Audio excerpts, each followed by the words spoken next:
तो जब जब आप ये सारी बातें कल रखी जाएंगी अदालत में,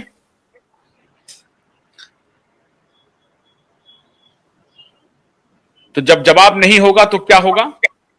अब यार आप क्या बातें कर रहे हो, कहा इतना भाग रहे हो आगे, देखो ना अभी कल कल जवाब नहीं होगा तो क्या होगा, देख लीजिए कल।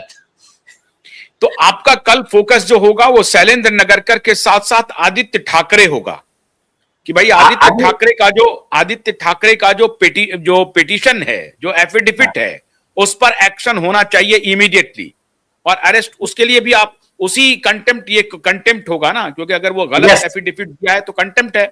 कंटेम्प्ट और परजुरी, ऑफेंस अगेंस्ट कोर्ट। तो जो अभी आपने अनिल देशमुख का हवाला दिया, तो वैसा ही कुछ इनके साथ भी होगा। यही वही मांग की है ना हमने, वही अपेक्षा है। और मैं तो कहता हूं कल सिर्फ वॉच कीजिए, देखिए क्या है कोर्ट के लिए इनका इंटरवेंशन डिसाइड करना मैंडेटरी है before proceeding with the main matter, क्योंकि इंटरवेंशन डिसाइड किए बगैर मेन मैटर की सुनवाई नहीं हो सकती ना। और इन्होंने क्या किया है, विड्रॉ नहीं किया है, तो वो डिसाइड होगा तो फिर इनके ऊपर परजुरी कंटेम्प्ट भी डिसाइड होगा। हाँ, अभी वो खुद के ही बनाए हुए जाल में खुद ही फंसे हुए हैं। तो इस ब्रॉडकास्ट के बाद ये जब दर्शक वो माननीय ठाकरे साहब देखेंगे तो रात को नींद आएगी? उस पर मैं कुछ नहीं कह सकता, वो जाने, उनका वकील जाने। कल एक बात और साबित हो जाएगी कि पब्लिक प्रोसिक्यूटर का मिजाज क्या है। वो तो एनी हाउ स्टेट को डिफेंड करेंगी, या वो कहेंगी कि नहीं मामला आदित्य ठाकरे के एफिडेविट पर हो जाए तो ज्यादा बढ़िया है, उसमें तो उनको कुछ कहना नहीं है, इसमें तो आदित्य ठाकरे के वकील को कहना है। उनकी कोशिश होगी कि आदित्य ठाकरे के मामले ऊपर चले जाए। एफआईआर का आदेश तो आप लेके रहेंगे। सुनिए, एक सीनियर पुलिस अधिकारी ने, ईमानदार जो पुलिस अधिकारी हमको मदद कर रहे हैं, उन्होंने हमको महाराष्ट्र पुलिस डिपार्टमेंट का एक सर्कुलर जीआर, उसके कॉपी दिया। हाँ, एक सीक्रेट डॉक्यूमेंट दिया उनका। सीक्रेट मतलब इनके लिए बहुत बड़ा तकलीफ का है। उसमें क्या है पता है ना, जब किसी पर्सन का डेथ होता है, आप एक्सीडेंटल डेथ रिपोर्ट रजिस्टर करते हो, तो आपको जो पोस्टमार्टम होता है, पोस्टमार्टम की कॉपी 24 घंटे के अंदर उसके फैमिली मेंबर को देना है। इन्होंने 5 साल तक उसकी कॉपी नहीं दी, जब तक अपनी पिटीशन नहीं आई। तो इसके बेस पे ही ये पुलिस का सारा इन्वेस्टिगेशन जीरो है, बोगस है, सब रिजेक्टेड है। एक पॉइंट ऐसा है, सिर्फ ये एक पॉइंट की इनको पोस्टमार्टम रिपोर्ट 24 घंटे के अंदर देना होता है। फिर वो ऑब्जेक्शन लेगा ना 24 घंटे, वो जब अगर उसमें गलत है तो ऑब्जेक्शन लेगा, तो इन्होंने दिए ही नहीं तो ऑब्जेक्शन लेगा कहां से? तो whole blame go to the police. और और दूसरा क्या है, दूसरा प्रोविजन है कि तुम हर विटनेस का स्टेटमेंट, पंचनामा, वो ऊपर से डमी बॉडी फेंक रहे हो, सीन रिक्रिएशन कर रहे हो, हर चीज उसके पिताजी के सामने करना है तुमको, उनका साइन लेना है पंचनामा पे, 176 सबसेक्शन 4 ऑफ सीआरपीसी। ये कुछ किया ही नहीं है तो क्या वो एडीआर का रिपोर्ट भी, वो भी रद्दी का पेपर है वो, और ऐसा भी लीगली वैलिड नहीं है, बट मैं बता रहा हूं।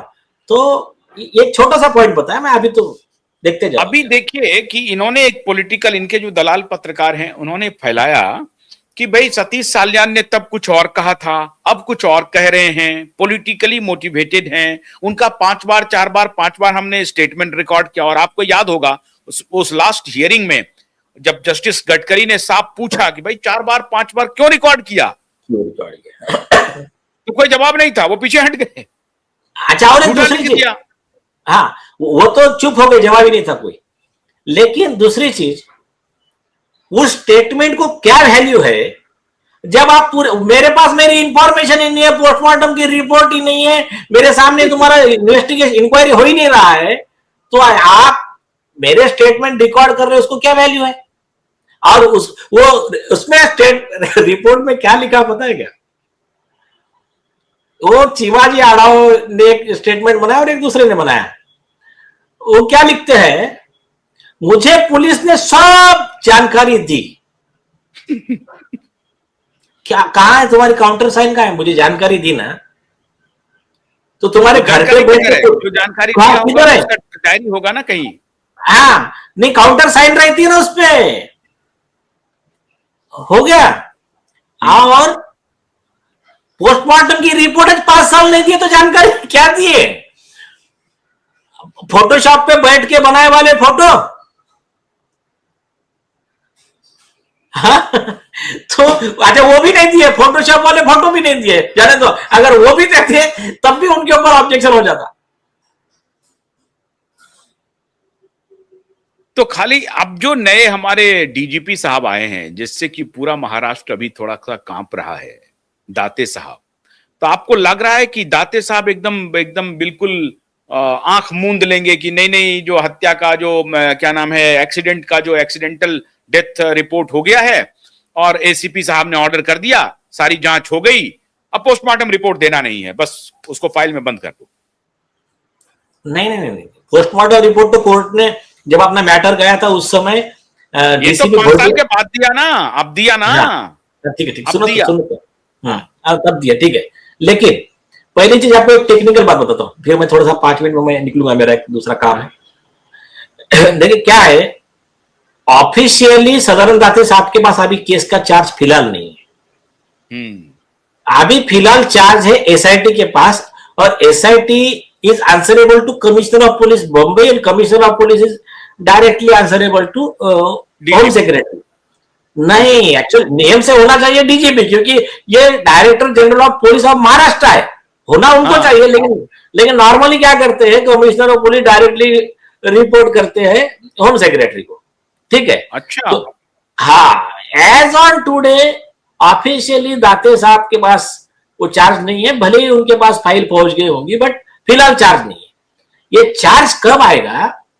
जब अगर हाई कोर्ट बोलेगा कि सदानंद दाते जी के सुपरविजन में एक टीम बनेगी, उसमें समीर वानखेड़े साहब भी रहेंगे और जो भी रहेगा, और वो इन्वेस्टिगेट करेंगी, ये जब ऑर्डर आएगा तब काम शुरू होगा, सही मायने। अच्छा, तो आप ये टेक्निकली आप ये कह रहे हैं कि सदानंद दाते साहब डायरेक्टर जनरल ऑफ पुलिस तो हो गए हैं, लेकिन ये केस उनको रिपोर्ट नहीं हो रहा है क्योंकि SIT is answerable to Mumbai police commissioner, and Mumbai police commissioner का जो रिपोर्टिंग हेड है वो होम सेक्रेटरी है, नॉट डीजीपी। हाँ, लेकिन होना चाहिए डीजीपी, क्योंकि DGP is the head of the state. But ठीक है, उनका वो करते हैं वैसा।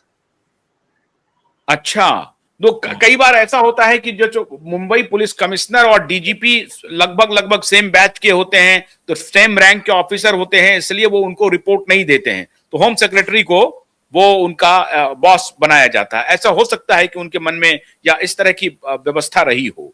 तो क्या ये कारण है कि यहां से लिवरेज ले सकता है शैलेंद्र नगरकर की ये तो दाते साहब का हमारे पास कुछ होगा ही नहीं, या दाते साहब के आने का कुछ डर होगा, खौफ होगा?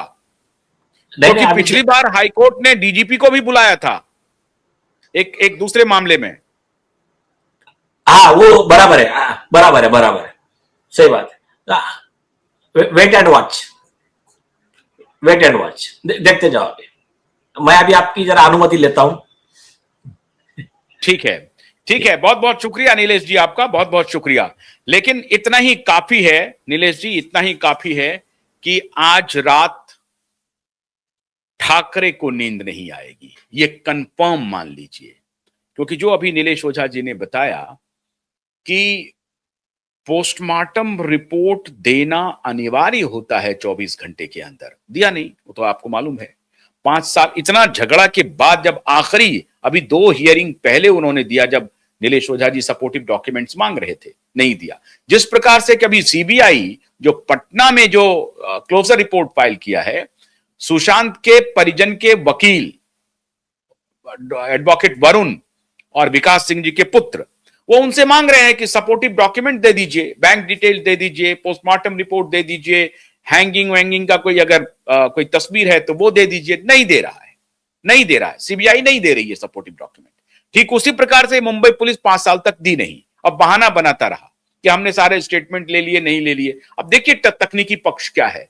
जब जब तुमने दिशा सालियान के पिता सतीश सालियान का स्टेटमेंट रिकॉर्ड किया तो उसका आधार क्या था रिकॉर्ड करने का? आपने कहा कि भाई हमने पोस्टमार्टम रिपोर्ट दिया, क्या नहीं दिया? उनको किसी के ऊपर शक नहीं है, हाँ नहीं कुछ नहीं, वो तो सुसाइड कर ली होगी। ऐसा ही बना दिया आपने और बना करके मैटर को क्लोज कर दिया। मामला तो खुल गया है। 16 जनवरी बहुत ही, आप ये समझिए कि ऐसा दिन होगा जो टर्निंग पॉइंट वाला दिन है, जिस दिन पॉलिटिकल सत्ता गई और उसके बाद अब जाकर के इनका खेल भी खत्म हो गया। तो कल का इंतजार कीजिए, 20 जनवरी को सुनवाई होगी।